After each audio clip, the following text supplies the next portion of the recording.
Sahabat Jiksi dimanapun kalian berada, kita pada sore hari ini kedatangan tamu kita ini sudah lama saya kenal.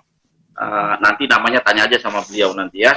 Dan saya sengaja mengundang tamu kita ini karena dia telah banyak mengakomplis banyak sekali ya. Nanti coba ditanya aja deh apa yang sudah diakomplis sama dia. Saya melihat ini tamu kita ini adalah, kalau saya bilang ini ya, karir woman. Jadi pria sangat beruntung untuk mendapatkan beliau. Waduh. Oh my god. Jadi, malu nih saya. Jadi para sahabat Diksi dimanapun kalian berada, nah ini saatnya kalian untuk mengenal tamu kita. Nanti namanya biar dikenalkan sama beliau secara lengkap. Tidak usah saya perkenalkan beliau, biar saja nanti. Oke, selamat sore Eka Surya. Halo, selamat sore Pak Rudi dan teman-teman Diksi semuanya. Oke, Eka, kenalin dong nama kamu siapa? Oh iya, boleh lengkapnya, Pak. Gitu loh. Oke. Oke, teman-teman sahabat Diksi semuanya, perkenalkan saya Eka, saya program director di Masuk Kampus. Saya dulu alumni dari Komunikasi dan Pengembangan Masyarakat di Institut Pertanian Bogor, IPB. Oke. Nah, saya saat ini bekerja di program director di salah satu platform edukasi bernama Masuk Kampus. Seperti itu. Begitu, Bapak. Gitu ya? Yes. Statusnya apa nih? Statusnya kalau di KTP belum menikah, Pak. Kok takut sih katanya? Enggak, maksudnya belum menikah, Pak. Statusnya masih single atau atau sudah double. Sudah double gitu loh. Aduh, statusnya masih single aja, Pak. Single lady. Alright. Oke. Tadi kamu bilang kamu bekerja di apa? Masuk Kampus apa namanya? Ya.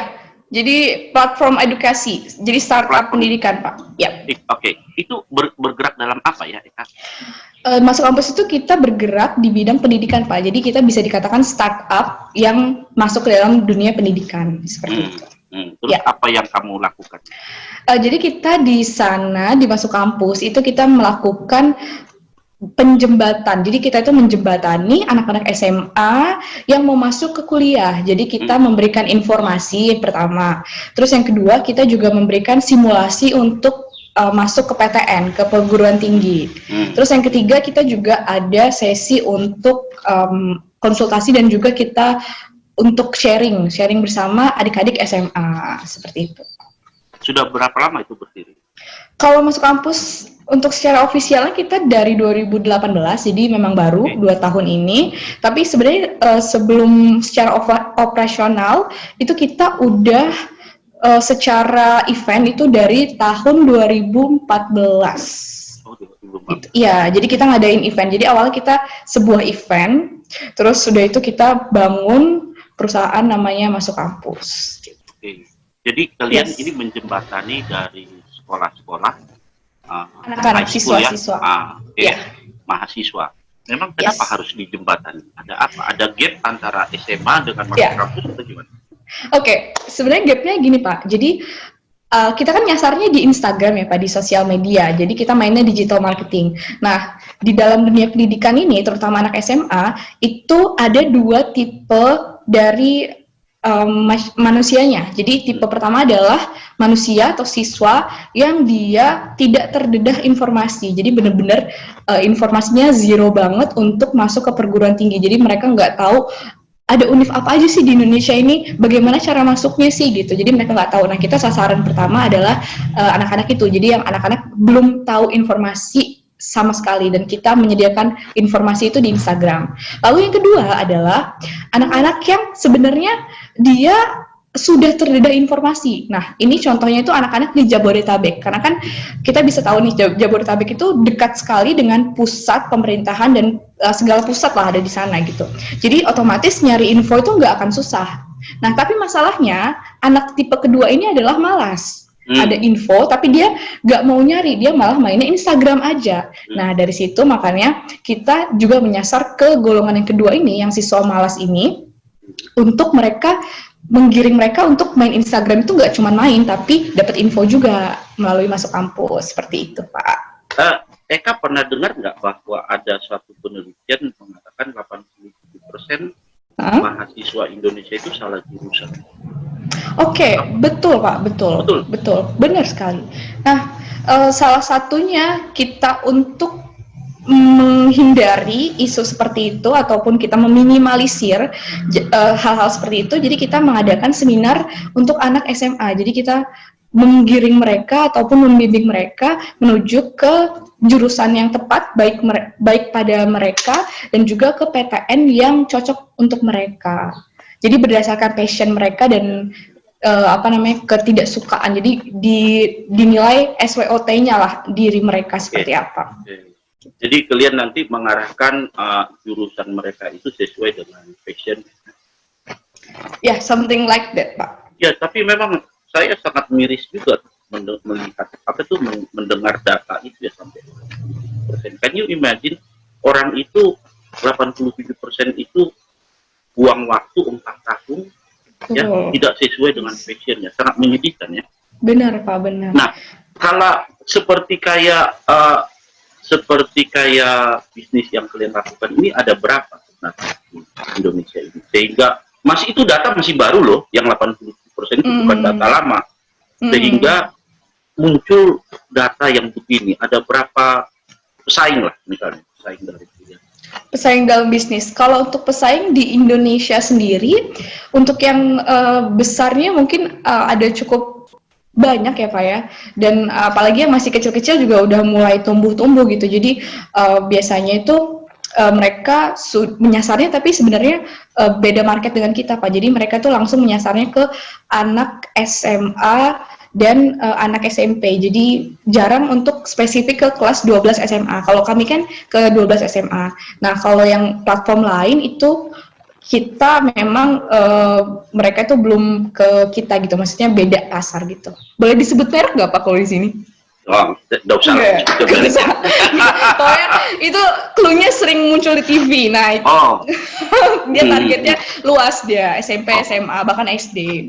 Jadi kalau kita spesifik kelas 12 itu masih belum banyak sih Pak. Masih belum banyak ya. Jadi memang kalau kita lihat ya, mungkin salah satu penyebabnya pengangguran ya itu.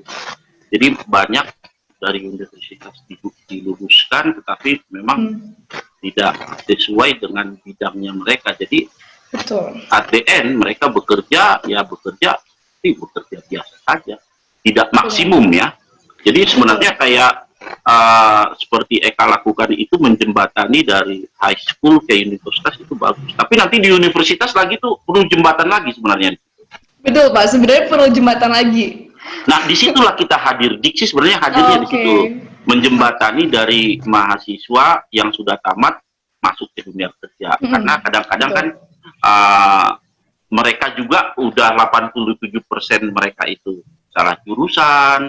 Begitu tamat juga mereka tidak tahu apa yang mau dijual sama perusahaan. Akhirnya mereka bingung. Sebenarnya Diksi kehadirannya di situ.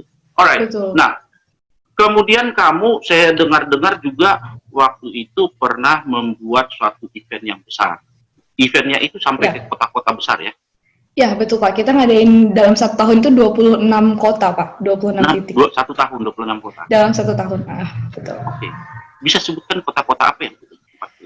Kalau yang besar nih Pak, contohnya kalau di Pulau Jawa itu Jakarta udah pasti, Jakarta, Bandung, Bogor, terus di agak jauh ada di Jawa itu ada Malang, ada Surabaya, terus ada Jember, terus ada juga Semarang dan juga Solo, itu kota besarnya. Dari antara kota yang paling sudah dikunjungi, yang terbesar eventnya di mana? Eventnya ada di Malang Pak, itu ada 5.000. Paling besar ya? Ya, ada 5.700 orang di situ. Itu karena dalam satu waktu. Itu memang karena memang di Malang itu banyak universitas atau memang bagaimana? Malang, apakah Malang dengan Surabaya digabung waktu itu? Oh enggak Pak, jadi Surabaya sendiri itu pesertanya 3.000 dan Malang 5.000. Nah, Malang ini sebenarnya memang dari tahun ke tahun kita selalu besar, dan menurut prediksi kami itu karena di sana kan di tengah-tengah, jadi ada kota lainnya. Jadi kota Malang itu ada diapit kota-kota lainnya. Jadi kota-kota lain itu menyasarnya ke Malang, dan akhirnya Malang makanya jadi besar. Dan juga yang kedua, kapasitas gedung yang kita sewa di sana itu cukup besar. Jadi bisa menampung 5.000 orang. Jadi memang langsung penuh. Nah, untuk mendapatkan 5.000 orang itu berapa lama persiapan? Kalau untuk persiapan itu kita minimal banget 2 bulan, Pak. 2 bulan ya? Iya, jadi kita 2 bulan pendaftaran. Oke, jadi itu 5.000 semua. Dan 5.000 itu semua yang sudah tamat SMA dan yang belum tamat SMA. Iya, jadi campur, Pak. Campur. Betul. Oke. Nah, lu kan sudah pengalaman nih sampai 26 kota. Oke. Melakukan event seperti itu. Nah, lu dealing dengan anak-anak, remaja yang mau masuk di universitas. Ada pengalaman menarik yang lu bisa dapatkan? Pengalaman menarik dari mereka, ini sih Pak, membimbing mereka untuk mengikuti aturan. Jadi mereka itu, ini saya sedikit curhat nih Pak ya. Ya. Jadi ini kan sasaran kita generasi Z.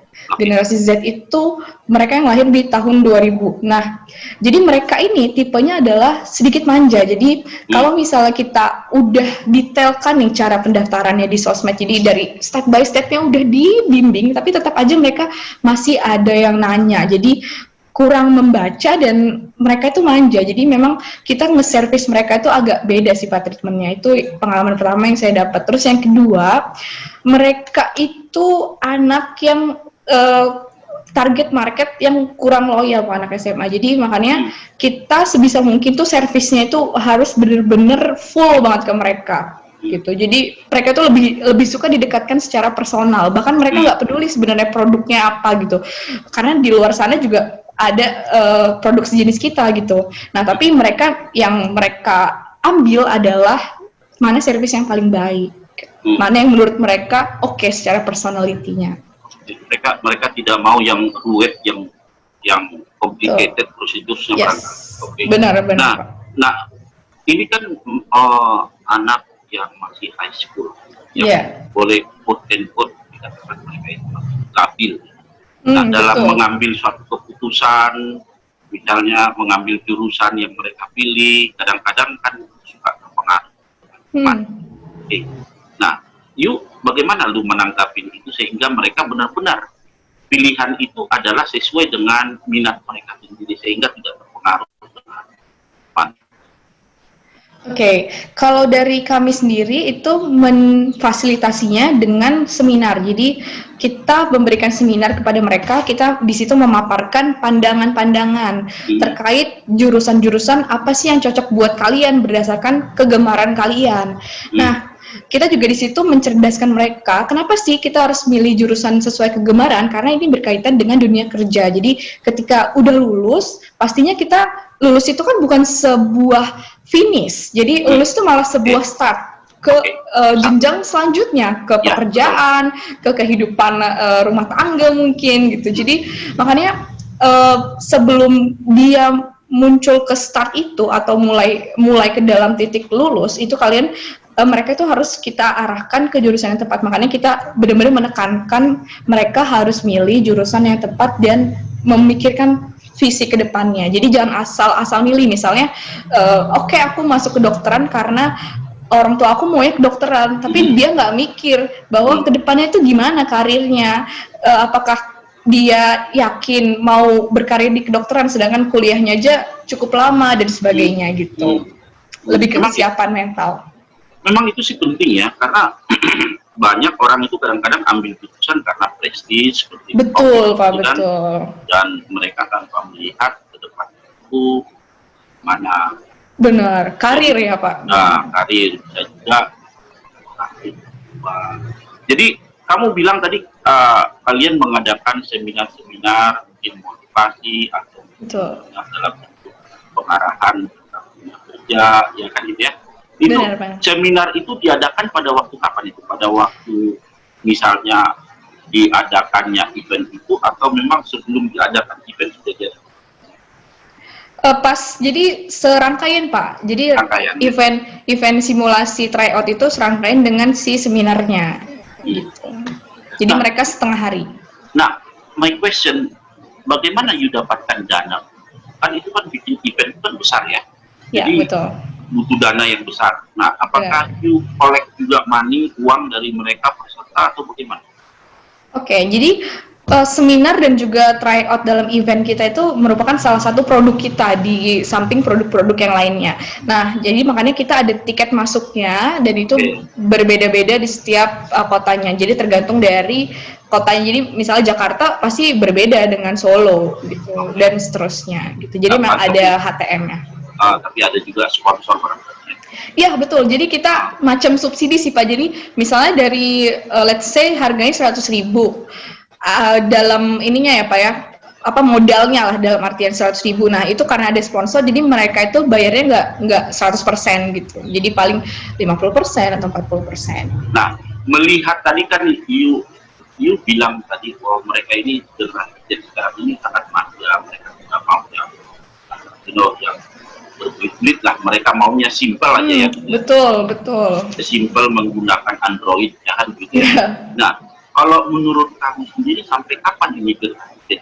Apakah generasi yang berikut akan memang begitu? Oke, kalau dari pandangan kami nih Pak ya, jadi menurut kami tren kayak gini tuh bakal terus berjalan gitu selama internet itu dan sosmed itu masih ada di tangan mereka dan mereka benar-benar bergantung sama itu. Beda mungkin zaman saya kan milenial, jadi kita juga merasakan nggak ada internet, nggak ada HP gitu. Jadi kami ini generasi saya setengah-setengah gitu. Nah, kalau untuk generasi di bawah kami, nah ini saya khawatir ini bakal terus berjalan seperti ini. Jadi makanya mungkin teman-teman yang punya bisnis dengan target generasi Z itu harus memikirkan gimana sih marketing yang bagus dan juga udah harus melihat ataupun menilai tipikal mereka itu seperti apa gitu. Jadi ini akan begini terus ya selagi ada internet ya nggak akan berubah ya. Benar Pak. Ya, pandangan kami begitu Pak. Bahkan getting worse karena ini Android juga akan dibuat sesimpel mungkin, sesederhana mungkin. Betul. Jadi kalau menurut kalian nanti mereka dalam etos kerja mereka juga mungkin mereka seperti yang you bilang tadi ya, tingkat loyalitas pada perusahaan pun mereka tidak seperti generasi milenial atau generasi X atau dan lain sebagainya. Benar Pak, benar. Bahkan jangankan generasi Z nih, generasi milenial nih yang baru-baru lulus nih, seperti saya, itu juga mereka nggak loyal gitu di satu perusahaan. Jadi kalau dibilang istilah tuh kayak kucing loncat ya. Jadi dari sini pindah lagi ke sini, berapa bulan pindah lagi. Makanya HR di perusahaan juga ada kerjaan terus, hire orang, dan mereka pun terutama perusahaan startup itu udah siap mereka atas konsekuensi si generasi milenial ini. Jadi makanya mereka punya regulasi biasanya di salah satu startup misalnya dia dengan kontraknya 3 bulan atau per 6 bulan gitu. Jadi memang mereka udah siap untuk hire lagi. Tapi jangan salah loh Eka, sebenarnya perusahaan tidak membutuhkan orang yang loyal. Perusahaan itu membutuhkan orang yang produktif. Bener, itu benar sih, itu benar sekali. Nah, jangan-jangan kalau aku bilang mungkin mereka itu tidak loyal sama perusahaan, tapi loyal sama profesi mereka. Benar. Mereka bisa membedakan, menurut aku ya begitu ya. Karena di beberapa YouTube aku juga, aku bilang sekarang ini memang tidak zamannya lagi loyal sama perusahaan karena perusahaan tidak membutuhkan orang loyal. Loyal juga kalau nggak produktif gimana? Bener banget. Beda sama zaman dulu ya Pak. Kalau dulu kan kita harus mengejar karyawan tetap gitu. Iya betul. Sekarang nah memang zamannya berubah. Memang zamannya berubah sih Eka ya. Jadi kalau misalnya waktu zaman saya juga memang itu dianjurkan semua karyawan itu harus loyal. Iya. Tetapi yang saya lihat Eka, yang saya lihat kebanyakan orang yang loyal itu orang yang tidak kompetitif di luar. Oke. Cari aman ya Pak ya? Exactly.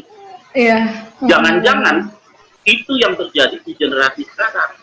Karena mereka sangat kompetitif, mereka laku di dunia kerja, ya kan? Mereka, apa gue loyal sama perusahaan, gue bisa kok loncat ke sana, loncat ke sini. Iya, betul. As long mereka produktif.